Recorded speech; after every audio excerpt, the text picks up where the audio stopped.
તો ગાઈઝ હવે કોમ્પિટિશન થવા જઈ રહી છે તીરંદાજીની મારા અને પ્રશાંત વચ્ચે. જોઈએ કોણ જીતે છે. બરાબર, બંને કેટલા 3-3 મારીશું, 4-4 મારીશું, 3-3 મારીશું. જેના પોઈન્ટ વધારે હશે આ ગેમ જીતશે. કે પેલો રાઉન્ડ મારો.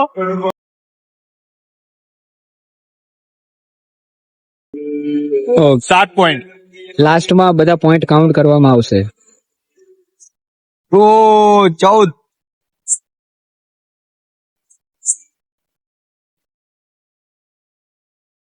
Okay, let's count the point guys. 14-20. ઉભા રહેજો, હું ગણાવું છું.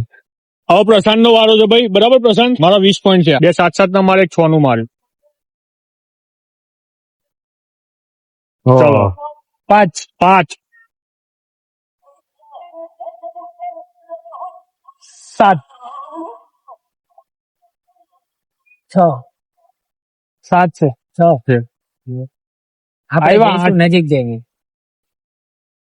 ઓ 6 કેટલા થયા? લાવ હાલ. હારી ગયો ને. આવું વચ્ચે છે.